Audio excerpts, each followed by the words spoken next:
David Rader, who was one of the hostages. Just was thinking on the way out, your heart surgery, some conversations I had with David, and an interview I did with Martin Sheen recently about the changes in one's life when you go through a life-threatening situation. We'll talk about that. It's amazing. It's amazing. With Jerry Lewis in the Twin Cities, where he drops by every, 30 years or so, right. just to do a little farming. Right. You are going to do, I'm sure, a lot different show here at the Carlton than you did 30 years ago. Yeah, well, I don't have the kid that worked for me then. Yeah, well, he's, I don't know what happened. I don't know. He's probably making wine in Palermo or something. Your career has taken so many turns since that time. That's for sure. And so many of them so personally fulfilling, certainly in career terms, but personally fulfilling to you too, haven't they? Indeed, very much so. I couldn't enumerate them, but I'm very grateful for them. I respond like any human being. I'm grateful for the good stuff, and I'm sad about the bad stuff. We were just talking before our friends joined us on camera here that people who have life-threatening things occur to them, which you had with heart surgery not too long ago, find themselves usually so changed and very often revitalized with one's attitudes toward life, and so much, mellower and more thankful. What did it do for you? It's a very humbling experience. I don't care how much humility you might have prior to it, but however much of a void there is in your humility, it fills up. In other words, if there's a tube this big and your humility goes to there, it goes to there after the surgery. And you build a fantastic capacity for optimism, and mellow is a very important word. You don't feel as frenetic, even though you might function frenetically. You don't feel as frenetic. And everything isn't really a trauma. Those traumas that are indeed that, I think you find another way of handling them. It's nature's way of telling you to take a good look at yourself. Perspective is an important word there too, isn't Exactly, absolutely. Your perspective in terms of your output, in terms of your intake, and in terms with your everyday relationship with others. It's a very difficult thing to explain because there are so many aesthetic values involved. Does friendship seem more important to you now? Are you a good friend, Jerry? Yes, I think I've always been that. Yeah, I think that loyalty has been a vital ingredient in my normal one-on-one relationship, or for that matter, one and group relationships. I'm very, very adamant about protecting those that I care about. And I love to get on my white charger when I think that somebody's being misused or taken advantage of. Because I always think there's always somebody that has to answer to somebody. And I read Sir Lancelot when I was a kid, and I loved the idea. And I enjoy doing that when I can. So yes, I think I am a good friend. And the friends that I have are vital in my life. What do you look for in people that you want to consider friends? And I'm not talking about acquaintances, as I'm sure you know. You're talking about real friend. Well, Webster said that a friend is one who holds a personal regard for another. That's what I look for. I don't want anything in return for anything I do for someone. The only thing I would like in return is a regard. I would not like to be felt indifferent about. I would like not to have someone feel indifferent about me, I should say.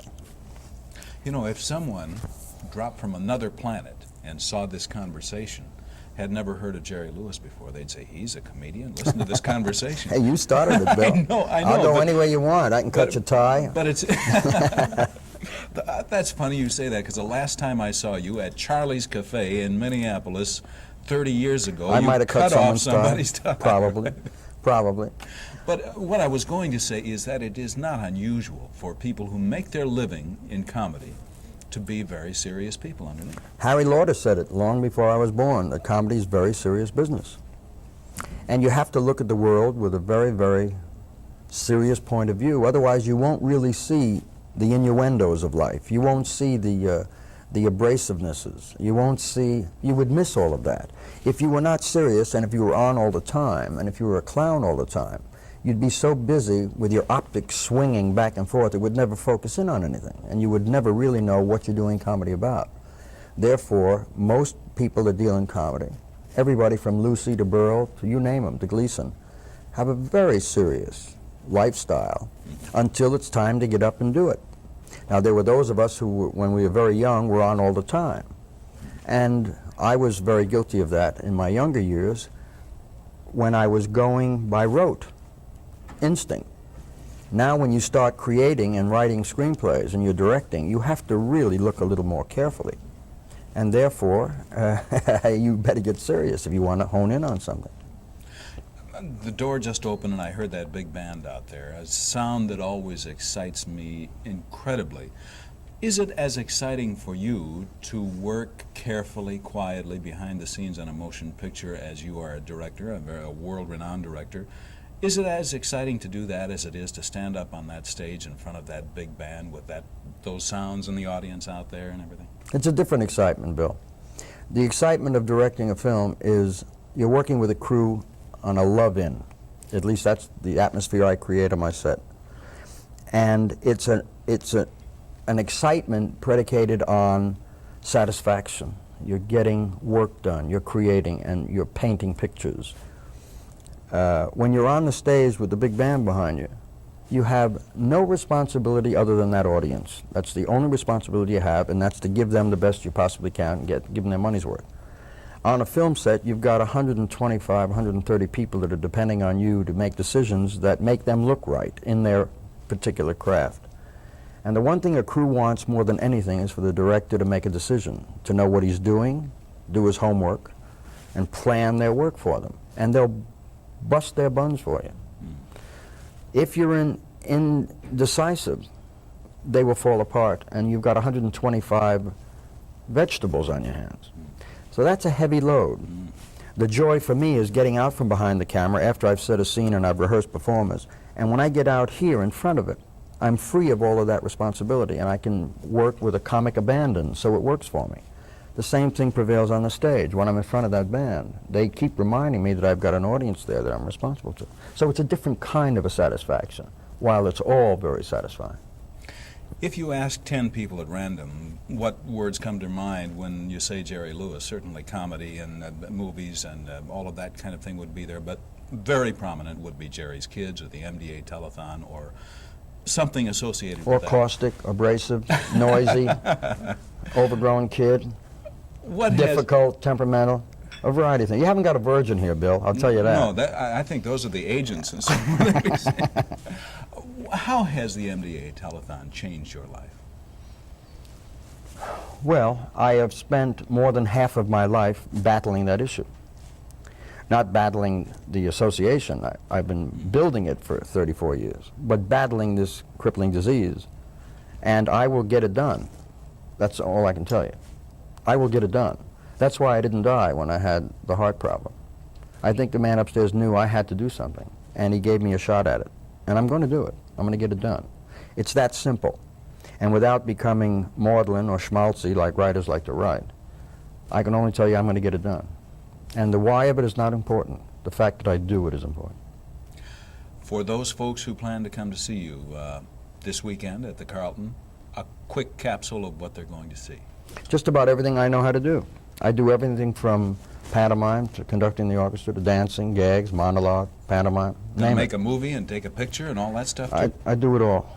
I do everything that I've learned to do, and I think that my dad, rest his soul, had the most marvelous advice that I ever received. He said, get out on that stage and don't leave until you're sweating. And that's what I do. Jerry, thank you very much for these Bill. moments. We'll see you again in, well, sooner than Not 30 years. Okay. Okay.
too?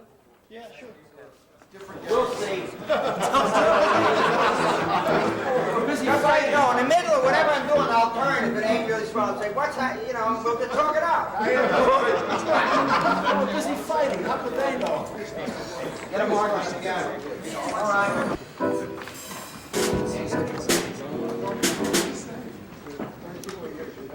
You guys should be overblown. Let them guess. It's the best way to learn eggs that way.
I am hearing you.